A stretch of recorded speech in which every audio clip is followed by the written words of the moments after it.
Student साथी में आप लोगों का फिर से स्वागत है। हम लोग 68वीं बीपीएससी को लेकर के जो टेस्ट सीरीज चला रहे हैं उसमें जो अगला टेस्ट है उसको लेकर के जो कॉन्सेप्ट बेसिस क्वेश्चन है उसे हम लोग डिस्क्राइब कर रहे हैं। आते हैं प्रश्न पर। प्रश्न जो कॉन्सेप्ट बेसिस है, सबसे पहला है आपको पूना समझौता कब हुआ था। पूना समझौता कब हुआ था? पूना समझौता कब ने पूछ रहा है, हुआ था गांधी और अंबेडकर के बीच। Option A. Option B Lord Wellington एवं अंबेडकर के बीच। ऑप्शन सी गांधी एवं लाला लाजपत राय के बीच। ऑप्शन डी अंबेडकर एवं लाला लाजपत के राय के बीच। तो जैसा कि जानते हैं पूना समझौता, पूना पैक्ट के भी नाम से जाना जाता है, ये हुआ था आपको 1932 में एक आया था। 1932 में आप जानते होंगे कॉम्युनल पंचायत उसे कहा जाता है, इसे कहा जाता है सांप्रदायिक पंचायत कहा जाता है। उसके तुरंत बाद उसमें क्या था, दलितों के लिए पृथक निर्वाचन का ये सांप्रदायिक पंचायत जो आया था 1932 में, उसमें दलितों के लिए पृथक निर्वाचन का व्यवस्था गया था। तो गांधी जी और अंबेडकर के बीच ये समझौता हुआ था, इसको लेकर के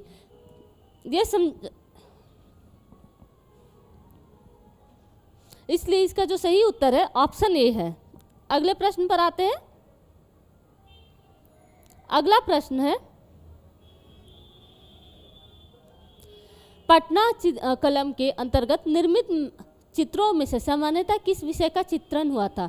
पटना कलम के बारे में सबसे पहले जानते हैं। यह 18वीं सदी का चित्रकला का ये एक कला था। जब मुगल साम्राज्य औरंगजेब के शासनकाल के दौरान कलाकारों को वहाँ से जो शाही दरबार में रहते थे वहाँ से निकल रहे थे, तो उसके बाद वो जो बड़े बड़े शहर होते थे उस दौरान व्यापारिक शहर थे, उन शहरों में अपने आप को स्थापित कर लिए थे। उस दौरान पटना भी एक बड़ा व्यापारिक नगर था। यहाँ धनाढ्य वर्गों ने उन्हें संरक्षण प्रदान किया था, जैसे कि कई राजाओं ने, छोटे छोटे राजा महाराजाओं ने भी इन लोगों को संरक्षण प्रदान किया था। तो उस दौरान ये लोग क्या करते थे कि जो आम जनजीवन की शैली थी, जो लोग जीते थे, जैसे कि कहीं पूजा पाठ हो रहा है तो उसका चित्रण कर रहे हैं, कहीं लोग जैसे कोई घाट पर कुछ कर रहा है धोबी तो उसका चित्रण करते थे। उसी तरीके से आम जनजीवन, ये सौदाह तक का भी चित्रण किया गया है। तो सामान्य जनजीवन से प्रभावित एक कला था ये। ब्रिटिश कला और मुगल कला, क्योंकि वो लोग दरबार से आए थे, तो ब्रिटिश कला, मुगल कला और उसके बाद स्थानीय जनजीवन का जो शैली था, तीनों से प्रभावित शैली था। तो ये क्या था, आपको सामान्य जनजीवन से प्रभावित शैली था, इसलिए इसमें सामान्य जनजीवन का चित्रण हुआ है। ये प्रीलिम्स में तो इम्पॉर्टेंट है ही, प्रीलिम्स के अलावा आपको मेंस में काफ़ी इम्पॉर्टेंट हो जाता है।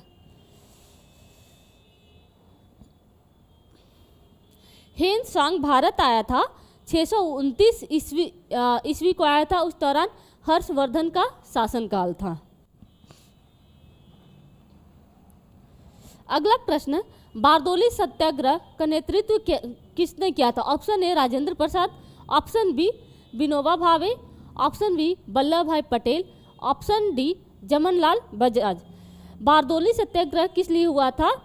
ये 1928 में बारदोली जो गुजरात में है वहाँ पर अकाल और बाढ़ दोनों आया था। और पहले मतलब बहुत ज़्यादा वो लोग, कुछ एरिया में अकाल था, कुछ में बाढ़ था आसपास, और लोग बहुत प्रभावित थे। और उस दौरान आप जानते हैं कृषि बहुत प्रभावित हो जाती है, तो कृषि प्रभावित हुई। उसके बाद भी वहाँ जो 22% करों का इजाफा कर दिया गया, उसके विरुद्ध है जो वहाँ के किसानों ने सत्याग्रह किया था। तो सरदार वल्लभ भाई पटेल, यहीं पे महिलाओं ने, बीपीएससी एक प्रश्न किया था कि वल्लभ भाई पटेल को सरदार का उपाधि किसने दिया था, उसी दौरान महिलाओं ने दिया था। वल्लभ भाई पटेल ने इसका नेतृत्व किया था और महात्मा गांधी ने भी इसका समर्थन किया था। यंग इंडिया उनका एक बुक है, उसके through.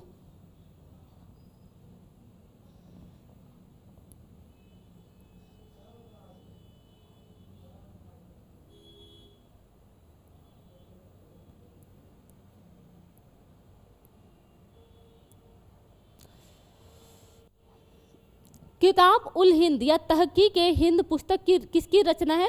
Option A Alberuni, option B Harshvardhan, option C Marco Polo, option D Megasthenes. ये जो रचना है अलबरूनी की है। ये मोहम्मद गजनवी के साथ भारत में आया था। तो किताब उल हिंद और तहकीक ए हिंद किसकी रचना है? अल-बरूनी की। इस तरह के प्रश्न आप डेफिनेटली याद कर लीजिएगा, जितने भी आपको बुक्स हो हिस्टोरिकल जो मॉडर्न हिस्ट्री में हो या मिडाइवल में हो या एंशियंट में भी हो, आर्ट्स एंड कल्चर वाले सेक्शन में दिया हुआ होगा, आप याद कर लीजिएगा, क्योंकि उससे क्वेश्चन डेफिनेटली आएगा ही आएगा। इस चीज़ को आप ध्यान में रखिएगा। अगला प्रश्न है, दिल्ली सल्तनत में किस वंश का साम्राज्य भारत में सबसे अधिक रहा? सबसे अधिक रहा ऑप्शन ए खिलजी वंश, ऑप्शन बी गुलाम वंश, ऑप्शन सी तुगलक वंश, ऑप्शन डी लोधी वंश। बीपीएससी की पॉइंट ऑफ व्यू से देखें तो मिडाइवल हिस्ट्री से 4 से 5 प्रश्न रहते हैं, कभी कभी 6-7 भी रहते हैं। तो आपको इसमें से भी आपको 2 पार्ट में डिवाइड हो जाता है, एक दिल्ली सल्तनत हो जाता है मुख्यतः, और दूसरा मुगल साम्राज्य हो जाता है। तो दिल्ली सल्तनत से भी बहुत प्रश्न आते हैं। तो आप जानते हैं कि इसमें सबसे ज़्यादा तुगलक वंश का रहा है 1320 ईस्वी से आपको 1413 ईस्वी तक ये रहा है। इसका जो संस्थापक कौन था? इसका संस्थापक था गियासुद्दीन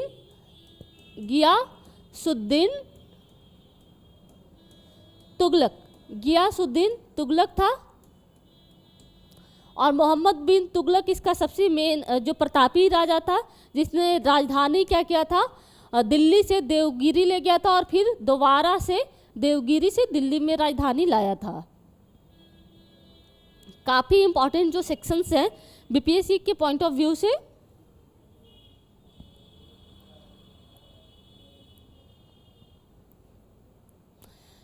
घाघरा का युद्ध किन दोनों के बीच में हुआ था? ऑप्शन ए महमूद लोदी एवं बाबर, ऑप्शन बी हुमायूं एवं नसीब का, ऑप्शन सी मेदिनी राय एवं बाबर, ऑप्शन डी महमूद राय एवं नसीम खां।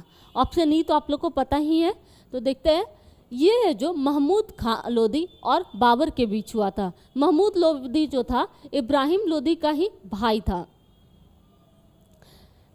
ये कब हुआ था? 1529 में हुआ था। पानीपत प्रथम, और पानीपत का जो प्रथम युद्ध था और खानवा के युद्ध के तुरंत बाद हुआ था। ये बिहार के जो सारण का क्षेत्र है उसके आसपास हुआ था। अगला प्रश्न है, बिहार के पहले राज्यपाल थे doctor Zakir Hussain, option A, option B Shri Devkant Barua, option C Shri Jairam Das Daulatram, और ऑप्शन डी माधव श्री हरि अने। तो इसका सही उत्तर आप लोग जान ही रहे होंगे, मोस्टली लोग जान रहे होंगे जिन लोगों ने बीपीएससी या बिहार के किसी भी प्रतियोगी परीक्षा की तैयारी की है। तो इसका जो सही उत्तर है श्री जयराम दास दौलतराम। वर्तमान में अभी कौन है? फागू चौहान है। 2019 से उनका कार्यकाल है। अगला प्रश्न है, किस शासक ने गंगा एवं सोन नदियों के संगम पर पाटलिपुत्र नामक नगर की स्थापना की थी? पाटलिपुत्र नगर आप लोग जान ही रहे होंगे कि पटना को कहा जाता है। तो ऑप्शन इसमें कौन कौन है? Ajatashatru, Udayan, option B, option C Ashoka, option D Dhanananda. Ajatashatru और उदयन क्या थे? आपको हर्यक वंश के थे, और अशोक मौर्य वंश के थे। बिहार के काफ़ी इंपॉर्टेंट वंश है। धनानंद नंद वंश के थे। तो सबसे पहला जो वंश था वो था हर्यक वंश, और हर्यक वंश ने ही इसकी स्थापना की थी। तो देखते हैं किसने स्थापना की थी। हर्यक वंश के उदयन ने स्थापना की थी। किसका पुत्र था? अजातशत्रु का पुत्र था। सबसे पहले हर्यक वंश की स्थापना बिंबिसार ने की थी, और उसका पुत्र था अजातशत्रु। अजातशत्रु का पुत्र था उदयन। तो ये हर्यक वंश को क्या कहा जाता है? पितृहंता वंश, क्योंकि इस वंश के सभी ने अपने पिता को हत्या करके गद्दी पाया था। तो सबसे पहले हर्यक वंश ने अपनी राजधानी राजगिरी अर्थात गिरिब्रिज में स्थापित की थी। उसके बाद उदयन ने, जैसे सबसे पहले बिंबिसार और अजातशत्रु ने राजगिरी और गिरिब्रिज से अपना शासन चलाया, लेकिन उसके बाद उदयन जब आया तो इसने पाटलिपुत्र को अपना शासन का मुख्य केंद्र बनाया, राजधानी बनाया। कारण क्या था? गिरी ब्रिज को भी राजधानी बनाने का कोई कारण था और इसको भी राजधानी बनाने का कोई कारण था। तो गिरी ब्रिज में, राजगिरी में क्या है, आपको 5 पहाड़ियों से घिरा हुआ क्षेत्र है, तो वो भी सुरक्षा की दृष्टिकोण से बहुत अच्छा है, क्योंकि हमला करने से पहले किसी अन्य राज्य के लोगों को पर्वत पे पार करना होगा। लेकिन ये क्या था, सोन, गंगा और सोन नदी, एक साइड से आपको गंडक भी आ जाता है, आपको वैशाली के साइड से, तो 3 साइड से नदियों से घिरा है। तो कोई भी अपनी एक बड़ी सेना को एक साथ नदी से नहीं पार करवा सकता। स्पेशली आज के दौर में तो पॉसिबिलिटी भी है, लेकिन उतनी भी नहीं है। लेकिन एक टाइम होगा जब वो लोग आते रहते होंगे, तो ऊपर ऊपर जो किले बने रहते थे उससे पता चल जाता है कि एक सेना आ रही है, बड़ी सेना। स्थल के बजाय जो नीचे से आ रही है जल से, मुश्किल हो पाता था। इसलिए उदयन ने पटना को राजधानी बनाया। तो पटना का और भी नाम है पाटलिपुत्र के अलावा पाटलीग्राम, पुष्पुर, कुसुमपुर, अजीमाबाद, पाटलिपट्टन। अगले प्रश्न पर आते हैं। सहजानंद सरस्वती द्वारा 1929 में बिहार प्रांतीय किसान सभा किस लिए बनाई गई थी? ये क्या थे आपको, ये हैं जो बिहार के नहीं थे, लेकिन इन्होंने बिहार में प्रांतीय किसान सभा का स्थापना की थी। और बिहार ही नहीं, बिहार के बाद इन्होंने केंद्रीय किसान सभा की स्थापना भी की थी। तो ये क्या थे, जमींदारों द्वारा गरीब किसानों के जो अधिकार का आक्रमण होता था उसका विरोध के लिए वो है जो बिहार में बिहार क्रांतीय सभा का स्थापना किए थे। इनके अलावा बिहार में राहुल संकीर्तन भी बहुत इंपॉर्टेंट है। अगर नाम दे दे सिर्फ स्वामी सहजानंद सरस्वती तो नहीं, साथ में राहुल संकीर्तन का भी नाम अगर अलग से दे बीपीएससी तो आप कर लीजिएगा। ये काफ़ी इंपॉर्टेंट बीपीएससी से रिलेटेड प्रश्न है। हरि सेन निम्नलिखित में से किसका राजकवि था? हरि सेन को आप लोग जान रहे होंगे, इसने प्रयाग प्रशस्ति लिखा था। प्रयाग प्रशस्ति किसके दौरान लिखा गया था? समुद्रगुप्त का ये राजकवि था। हरि सेन राजकवि थे, ये समुद्रगुप्त का आप जानते ही हैं कि बहुत प्रतापी राजा थे गुप्त वंश के। इस युद्ध में भारतीयों के हथेली पर दास्ता शब्द लिख दिया, जिसे स्वतंत्रता प्राप्त करने के पश्चात ही हटाया जा सकता है। यह किस युद्ध का परिणाम है? ऑप्शन ए बक्सर का युद्ध, ऑप्शन बी घाघरा का युद्ध, ऑप्शन सी पलासी का युद्ध, ऑप्शन डी चंदेरी का युद्ध। तो ये इसका जो सही उत्तर है ये है आपको ऑप्शन ए बक्सर का युद्ध। ये जो दास्ता होता है, प्रारंभ होता है सबसे पहले आपको पलासी का युद्ध से होता है 1757 से। उसके तुरंत बाद होता है 1764 में ये होता है बक्सर का युद्ध, बिहार के ही बक्सर में होता है। तो उस दौरान कौन कौन थे? मीर कासिम बंगाल के नवाब थे, मीर कासिम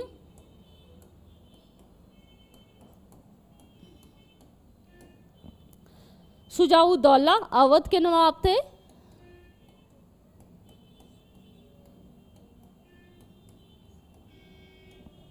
साथ में शाह आलम द्वितीय थे। शाह आलम मुगल सम्राट थे, शाह आलम द्वितीय थे। उधर से आपको अंग्रेजों की तरफ से कौन थे? हेक्टर मुनरो, नाम याद कर लीजिएगा इन चारों का। हेक्टर मुनरो थे। और उस दौरान बंगाल का गवर्नर थे कौन? Robert Clive. डुप्ले के बाद इसकी बहुत, जो फ्रांस का डुप्ले था उसके बाद रॉबर्ट क्लाइव की नीतियाँ बहुत ही कह सकते हैं अंग्रेजों के लिए इतनी अच्छी रही कि भारत में अंग्रेजी शासन का स्थापना एक तरीके से 1764 में ही हो चुका था। बक्सर के युद्ध के दौरान ही पूर्णतः हो चुका था। तो इस युद्ध के परिणाम के बाद क्या हुआ था? मीर जाफर को बंगाल का नवाब बना दिया गया था और वो एक कठपुतली की तरह कार्य कर रहा था। और उस दौरान बंगाल है जो बहुत बड़ा एक ये था, मतलब भारत में प्रशासन का केंद्र था। तो वैसे में अगर जो प्रशासन का मुख्य केंद्र है वही हाथ से चला गया तो भारत का एक तरीके से कहिए कि दास्ता ही आ चुका था। मौर्य काल में के सबसे बड़े अधिकारी तीर्थ या महामात्र होते थे, उनकी संख्या क्या थी? बीपीएससी पॉइंट ऑफ व्यू से देखें तो मौर्य काल, बौद्ध धर्म, जैन धर्म, 100% डेफिनेटली इसमें से प्रश्न आपको आता है।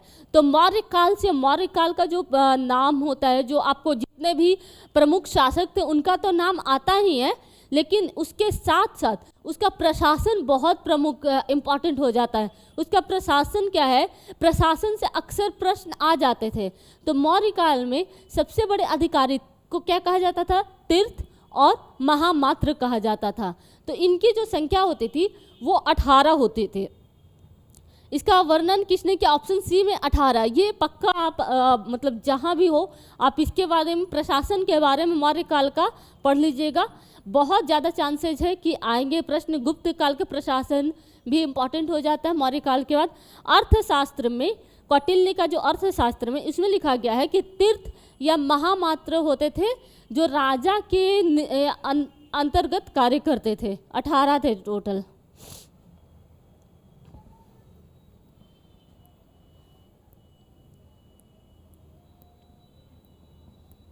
बिहार का कौन सा जिला भारत के पश्चिम बंगाल राज्य से साझा नहीं करता है?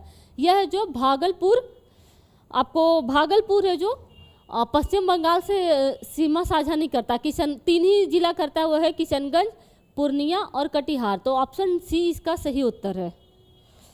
अगला प्रश्न है,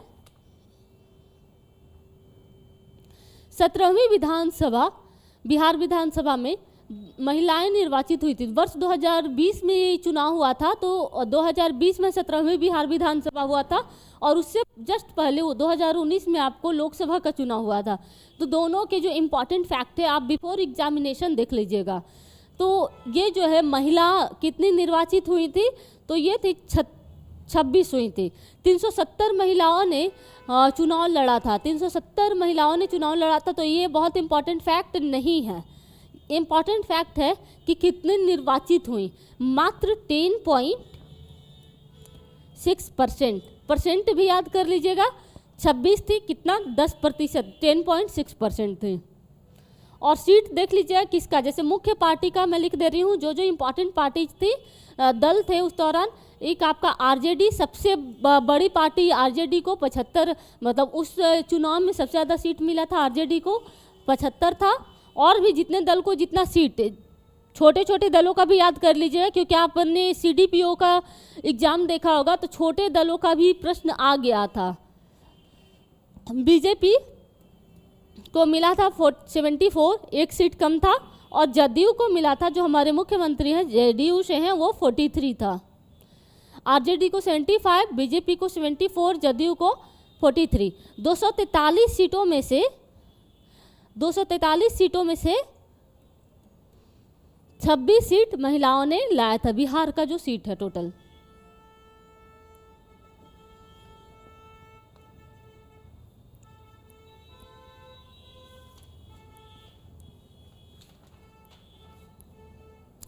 कलरव है। कलरव आप लोगों ने अगर करंट अफेयर पढ़ा होगा पिछले कुछ सालों में, तो ये क्या है आपको, बिहार का पहला राजकीय पक्षी उत्सव है। कहाँ हुआ था?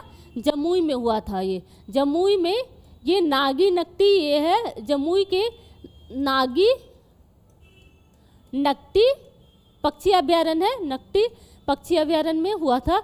बिहार का पहला राजकीय पक्षी उत्सव कौन सा है? कलरव। कहाँ हुआ था? जमुई जिले में नागी नकटी पक्षी अभ्यारण्य में हुआ था।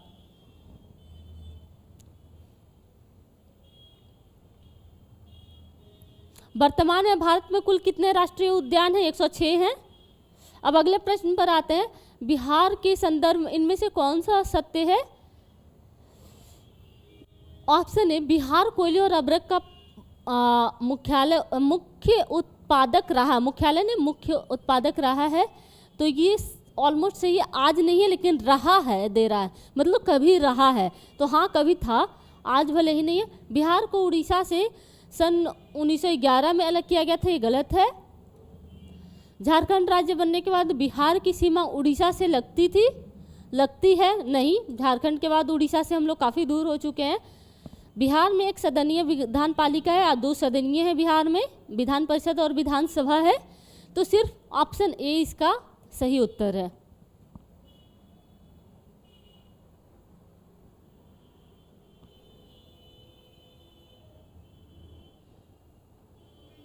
विरूपाक्ष मंदिर कहाँ स्थित है? कर्नाटक में।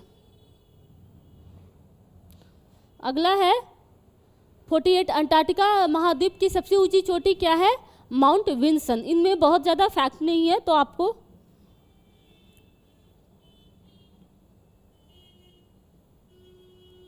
ये काफ़ी इम्पॉर्टेंट हो जाता है। बिहार का जनगणना और भारत का जनगणना से प्रश्न बीपीएससी में हर बार आता है।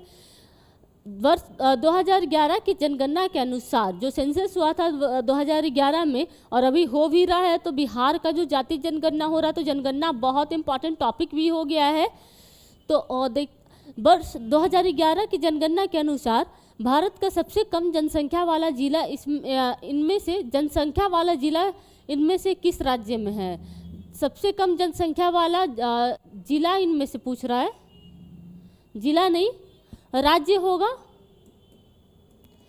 सबसे कम जनसंख्या वाला राज्य है आपको सिक्किम है, सिक्किम है।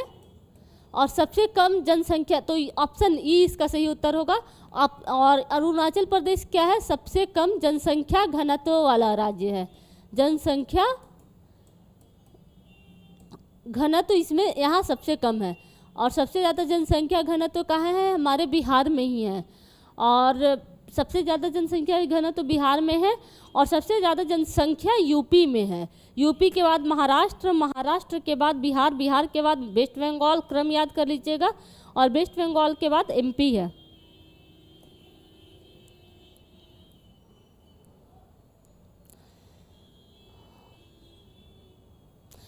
नर्मदा नदी का उद्गम स्थल है Multai. Option A Multai, option B Aravalli, option C Amarkantak, option D Dewas, option E उपयुक्त में से कोई नहीं है एक से अधिक।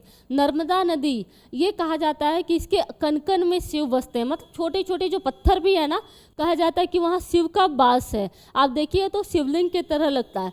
तो इसका जो विस्तार है आपको मध्य प्रदेश से लेकर के महाराष्ट्र में भी क्रॉस करता है थोड़ा सा, और फिर गुजरात में हो करके खंभात की खाड़ी से होते हुए अरब सागर में गिर जाता है। तो नर्मदा नदी का जो उद्गम स्थल है कहाँ है? मैंने बताया ये इसका जो उद्गम स्थल है मध्य प्रदेश में। तो मध्य प्रदेश के अमरकंटक से इसका उद्गम स्थल है।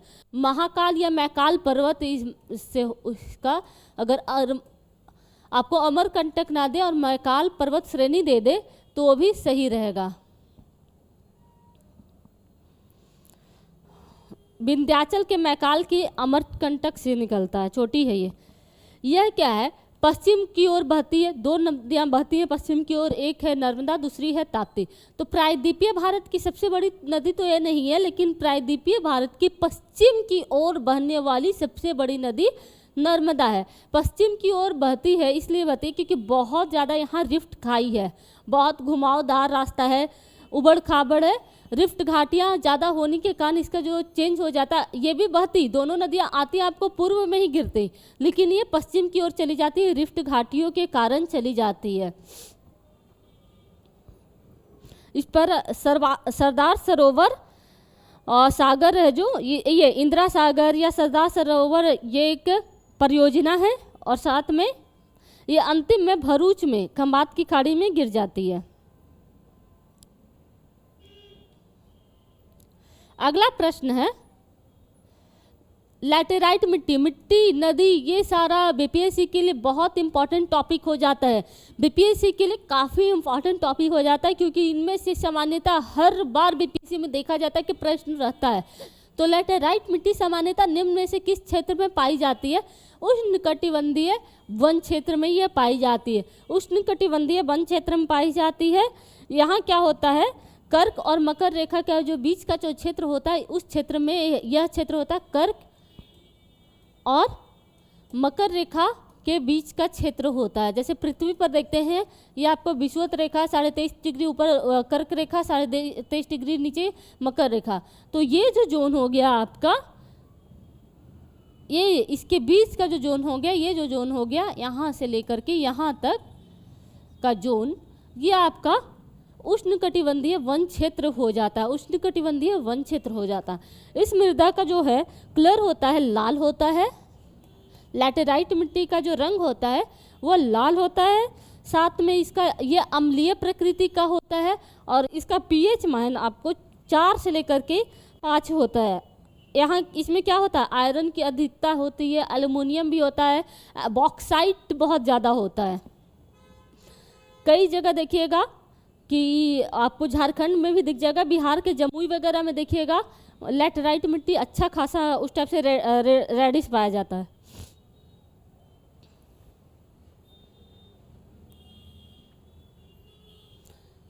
ओह, ये भी है, मलक्का जल संधि जोड़ती है ऑप्शन ए मरमरा सागर से काला सागर को, ऑप्शन बी अटलांटिक सागर और उत्तरी सागर को, ऑप्शन सी इर्मी नगर सागर और ग्रीनलैंड सागर को, ऑप्शन डी प्रशांत महासागर से हिंद महासागर को। तो मलक्का जल संधि सबसे बड़ी, विश्व की सबसे बड़ी जल संधि है, यह प्रशांत महासागर से हिंद महासागर को जोड़ती है। भारत के लिए भी बहुत इम्पॉर्टेंट है क्योंकि भारत का बहुत बड़ा व्यापार है जो इस रास्ते से होकर के जाता है। ये क्या होता है, एक संकीर्ण पाथ होता है, यानी कि तंग मार्ग होता है। यहाँ से विश्व का लगभग 60% व्यापार होता है। तो ये है जो सुमात्रा और मलाया, पूर्व में इसका सुमात्रा है, सुमात्रा, और एक साइड है जो मलाया है और बीच में इंडोनेशियाई द्वीप है, वहीं पर आपको मलक्का जल संधि है। यह विश्व की सबसे बड़ी जल संधि है और विश्व की सबसे छोटी जल संधि है जिब्राल्टर जल संधि। 6 वर्ष की आयु में से 14 वर्ष की आयु के बीच के सभी बच्चों शिशुओं की शिक्षा का अधिकार है। ऑप्शन ए राज्य के नीति निर्देशक सिद्धांतों में सम्मिलित है, ऑप्शन बी मूल अधिकार में सम्मिलित है, ऑप्शन सी संवैधानिक अधिकार में सम्मिलित है, ऑप्शन डी स्वतंत्रता का अधिकार है। तो जैसा कि हम जानते हैं जो मूल संविधान था उसमें इसका प्रावधान अनुच्छेद 45 में था। अनुच्छेद 45 क्या है, आपको नीति निर्देशक तत्व में आता है। तो अनुच्छेद 45 में इसका 6 वर्ष से 14 वर्ष के अनुच्छेद 45 में इसका वर्णन था कि 6 वर्ष से 14 वर्ष के बच्चों का सभी बच्चों को शिक्षा का अधिकार था। लेकिन इसको है जो 86वां 86 संविधान संशोधन करके वर्ष 2000 में इसे है जो मूल अधिकार में, ये भी आपको अब संविधान का अनुच्छेद पढ़िए तो ये भी सही हो जाता, मूल अधिकार का अनुच्छेद 21 का या ए कहेंगे उसमें डाल दिया गया। तो ये आपको इन दोनों में आ जाता है, इसलिए ऑप्शन ई इसका सही उत्तर है।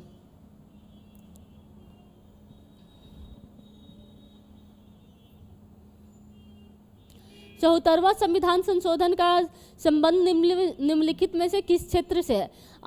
73वां तो आप लोगों को प्रीवियस टेस्ट सीरीज में पढ़ाई चुकी हूँ कि पंचायती राज से। 73वां के जस्ट बाद 74वां हुआ था, वो आपको नगर पालिका या नगर निगम से रिलेटेड है। तो इसका उत्तर होगा नगर पालिकाएं। बिहार में कितना नगर निगम है? नया करेंट हो गया है, ये 19 नगर निगम है बिहार में। सहरसा सबसे लेटेस्ट है। संघीय मंत्रिपरिषद के मंत्री उत्तरदायी होते हैं। संघीय मंत्रिपरिषद का मतलब है केंद्रीय मंत्रिपरिषद के उत्तरदायी होती है प्रधानमंत्री के प्रति, राष्ट्रपति के प्रति, विधान परिषद के प्रति, केवल लोकसभा के प्रति। नॉर्मली लोग पहले जो जानते थे कि हाँ संसद के प्रति मंत्रिपरिषद उत्तरदायी होते हैं, बट ये गलत है। एग्जैक्टली आपको देखिएगा तो मंत्रिपरिषद क्या होता है, आपको ये मंत्रियों का एक समूह होता है जो लोकसभा के होते हैं। प्रधानमंत्री उसके अध्यक्ष होते हैं। आपको वो क्या होते हैं, लोकसभा के प्रति ही सिर्फ उत्तरदायी होते हैं, लोकसभा के प्रति ओनली उत्तरदायी होते हैं। इसके अध्यक्ष कौन होते हैं? प्रधानमंत्री होते हैं। इसमें कैबिनेट मंत्री होते हैं, राज्य मंत्री होते हैं, उप मंत्री भी रहते हैं। ये होता है आपको जितना भी कुल संख्या होता है उसका 15% होना चाहिए।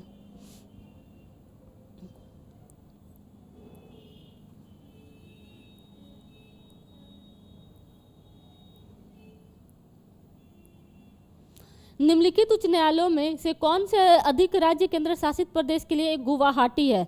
7 राज्य का उच्च न्यायालय अकेले है। 1948 में इसका गठन हुआ था। अच्छा, एक और था क्वेश्चन,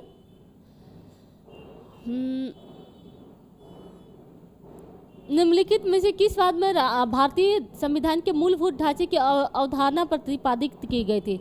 संविधान का जो मूलभूत ढांचा था उसके बारे में कहीं भी जिक्र नहीं था, लेकिन क्या हुआ, धीरे धीरे प्रॉब्लम होने लगी तो शंकरी प्रसादवाद में ये हुआ कि मूलभूत ढांचा का कॉन्सेप्ट आया, तो शंकरी प्रसादवाद में आया, फिर गोलकनाथ हुआ, लेकिन धीरे धीरे क्या हुआ, केशवानंद भारती बनाम केरल राज्यवाद था, उसमें 1973 में है जो मूलभूत ढांचा का की अवधारणा को प्रतिपादित किया गया था। तो इसमें ऑप्शन ए में इंदिरा साहनीवाद है, एसआर बॉम्बई, इन दोनों का संबंध तो है मूलभूत ढांचे से, लेकिन प्रतिपादित कब हुआ था?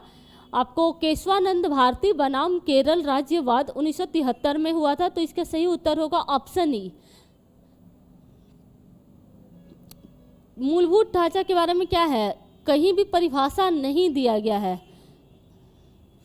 भारत में निर्यात होने वाली महत्वपूर्ण वस्तु है, अभी वर्तमान में निर्यात होती है जो रिफाइंड पेट्रोलियम उत्पाद है, सबसे ज़्यादा निर्यात वही होती है, तो ऑप्शन ई इसका सही उत्तर होगा। और आयात में कच्चा पेट्रोलियम होता है।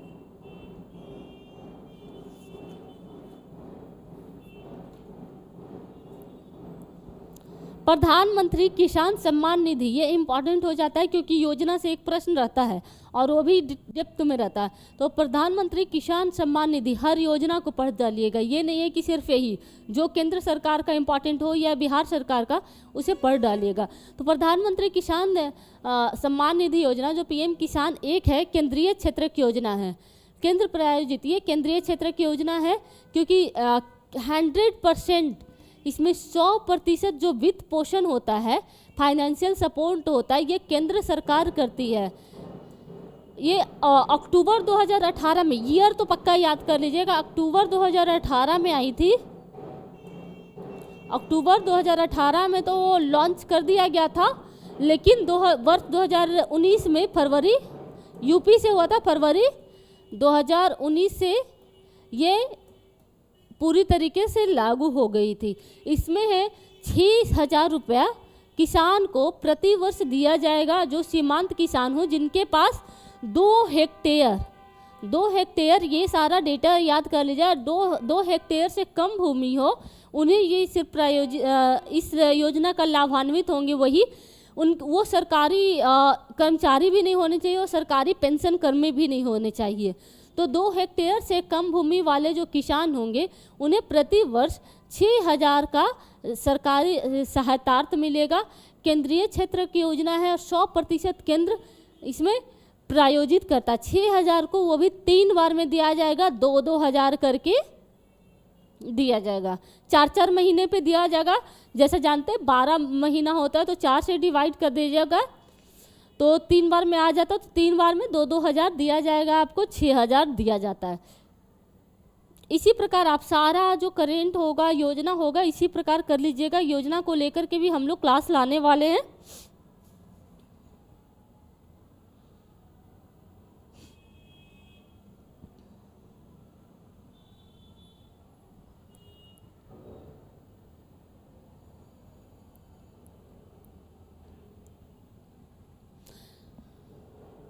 अन्य बातें समान होने पर किसी वस्तु की मांग की मात्रा में किस कारण से मांग की मात्रा में कमी किस कारण से हो सकती है? ऑप्शन ए, उसे वस्तु की कीमत में वृद्धि हो, उपभोक्ता की आय में वृद्धि हो, उस वस्तु की कीमत में गिरावट हो, उपभोक्ता की आय में गिरावट हो। अब देखिए सारा बात कॉमन है, 2 सामान आप ले रहे हैं, बहुत सारा सामान है, ठीक है।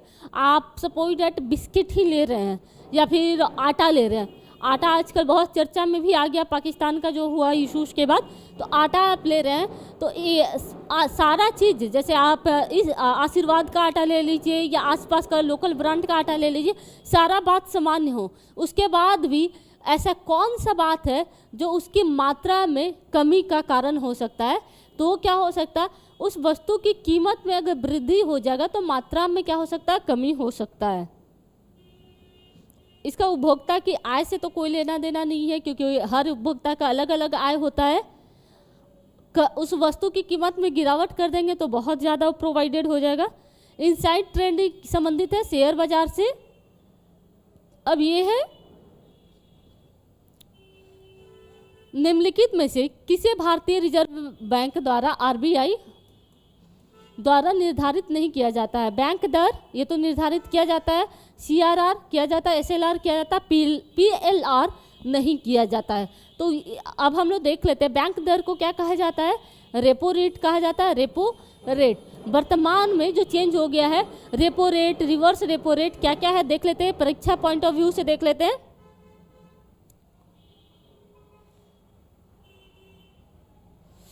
अभी वर्तमान में रेपो रेट क्या है? करेंट बिफोर एग्जामिनेशन जो चेंज हुआ है, पहले आपको 4.25 था, अभी बढ़ के हो गया है 5.40 हो गया है। रेपो रेट हो गया है 5.40 हो गया है। रिवर्स रेपो रेट क्या हो गया? रिवर्स रेपो रेट बीपीएससी के लिए काफ़ी इंपॉर्टेंट है। रिवर्स रेपो रेट है 3.35% है। सीआरआर है 4.5% है और एसएलआर है 18% है, 18%। लिख लीजिएगा या फिर आप इसे इसका स्क्रीनशॉट भी कर लीजिए या लिख लीजिए कहीं, क्योंकि काफ़ी इंपॉर्टेंट है इस बार बीपीएससी के लिए। बीपीएससी हो या कोई भी आप एग्ज़ाम दे रहे हो।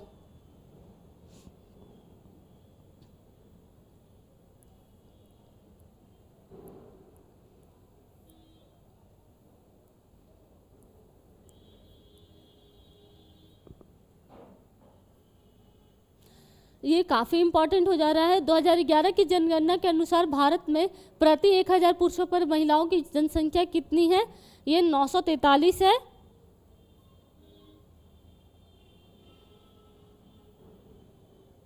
सोरा जो बारूद बनाने के काम आता है, रासायनिक नाम उसका है पोटेशियम नाइट्रेट है। पोटेशियम नाइट्रेट है। पोटेशियम नाइट्रेट का रासायनिक सूत्र KNO3 है। रासायनिक नाम सूत्र भी याद कर लीजिएगा। और इसे साल्ट पीटर के नाम से भी जाना जाता है। साल्ट पीटर यह क्या है? अकार्बनिक नमक है। पोटेशियम नाइट्रेट अकार्बनिक नमक है। इसका यूज क्या होता है? खाद्य संरक्षण में होता है। इसके अलावा सोरा और बारूद बनाने के अलावा इसका खाद्य संरक्षण में भी यूज होता है। ब्लू कलर अच्छा लग रहा है ना? थोड़ा थोड़ा चेंज होते रहना चाहिए, थोड़ा रेड रेड देखते देखते।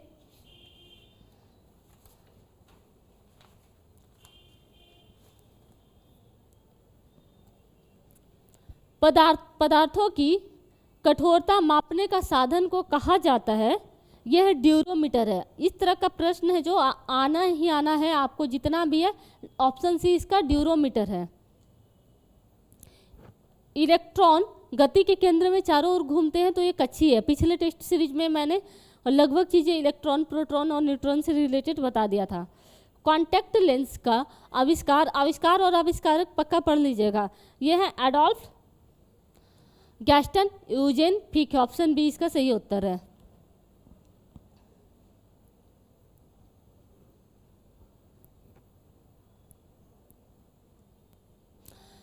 एजुराइट निम्नलिखित में से किसका अयस्क है? तांबा का। धातु अयस्क काफी इंपॉर्टेंट टॉपिक हो जाता है। मानव शरीर की सबसे बड़ी हड्डी फीमर है। आप लोग जानते होंगे। तो फीमर कहाँ होती है? फीमर जांग में होती है। फीमर कहाँ होती है? जांग में होती है। तो ऑप्शन बी इसका सही उत्तर है।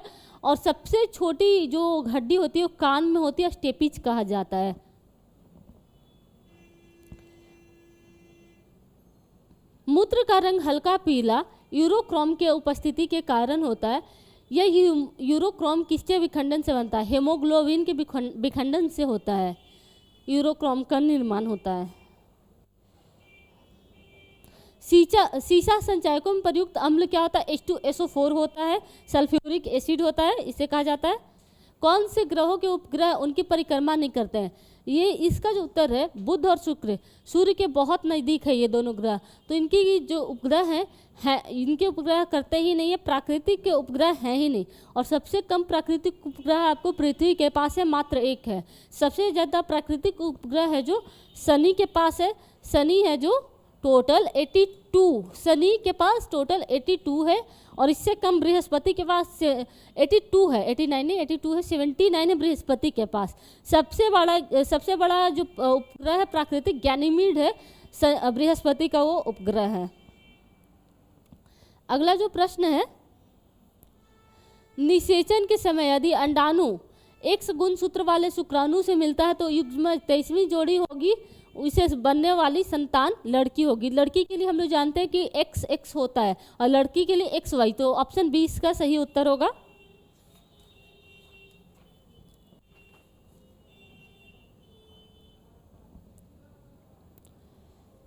अगला प्रश्न है, ऑस्ट्रेलियन ओपन 2022 विमेन का खिताब निम्न में से किसने जीता? वो है एस्ले बार्टी। जनरली नोआमी ओसाका जीतती है, लेकिन इस बार एस्ले बार्टी ऑस्ट्रेलिया के प्लेयर हैं, और पुरुषों में राफेल नडाल हैं। ये एक और करेंट मुझे लगा कि ये है जो चेंज कर लेना चाहिए इसका आप लोगों को फैक्ट।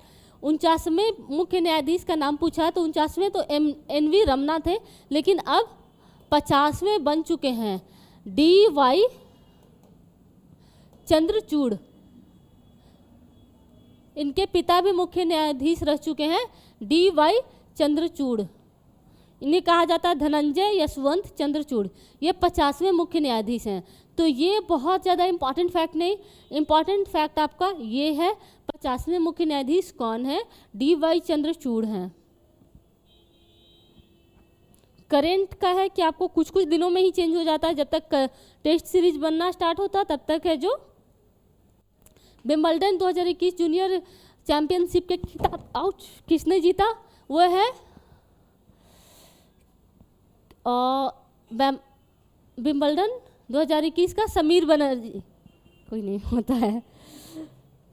ये है जो अभी इस बार का मिली पोलिजीक को मिला है।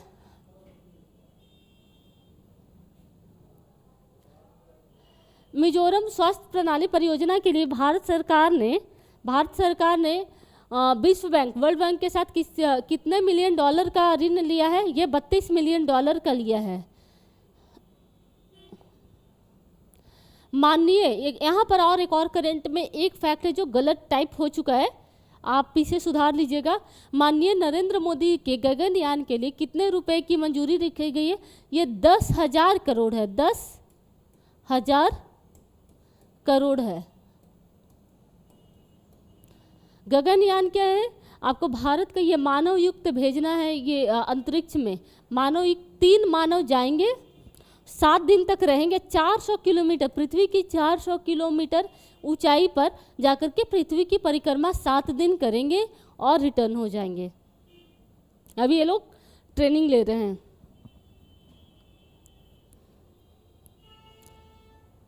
किस राज्य ने हाल ही में अनुसूचित क्षेत्रों पंचायत में विस्तार का पेशा अधिनियम पास किया? ये मध्य प्रदेश है।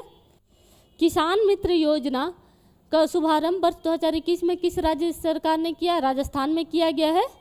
अब ये इम्पॉर्टेंट हो जा रहा है क्योंकि बहुत है, हाल ही में पश्चिम बंगाल के राज्यपाल के रूप में किसे नियुक्त किया गया है? ये CV आनंद बोस हैं। ऑप्शन बी इसका सही उत्तर है, CV आनंद बोस।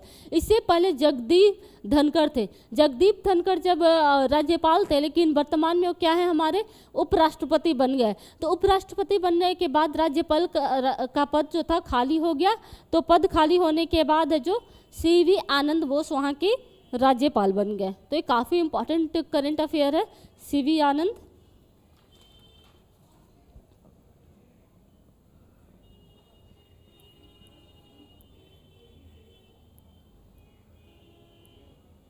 हाल ही में वर्ष 2022 में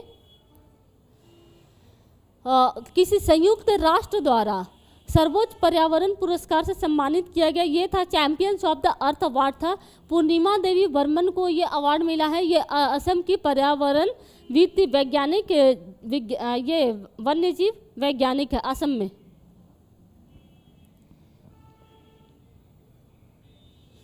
तमिलनाडु के किस राज्य को पहले बायोडायवर्सिटी का हेरिटेज साइट के रूप में अधिसूचित किया गया? और अट्टापट्टी है। टोटल भारत में कितने हैं? 12 बायोडायवर्सिटी हेरिटेज साइट थे। तो ये भारत वाला 12 का 12 आप याद कर लीजिएगा।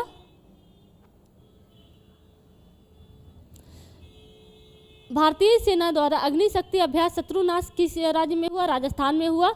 किस समूह ने अगली वैश्विक महामारी से निपटने के लिए 1.4 बिलियन डॉलर फंड का लॉन्च किया है? यह है G20। G20 है जो पिछले वर्ष काफ़ी चर्चा में रहा, अभी भी है, भारत को इसकी अध्यक्षता मिली है। तो इसको लेकर के मैंने मेंस का जो मॉडल क्वेश्चन था उसमें भी पूरा फैक्ट दे दिया था, तो आप उस वीडियो को भी चाहें तो G20 को लेकर के देख लीजिएगा, क्योंकि अभी के टाइम में इस बार का BPSC को लेकर के वो काफ़ी इंपॉर्टेंट हो जा रहा है। बाकी है जो मैथ वगैरह है तो देख लीजिएगा आप अपने स्तर पर। अब अगला जो टेस्ट है उसके सॉल्यूशन पर मिलते हैं। थैंक यू स्टूडेंट साथी से जुड़ने के लिए। हो गया।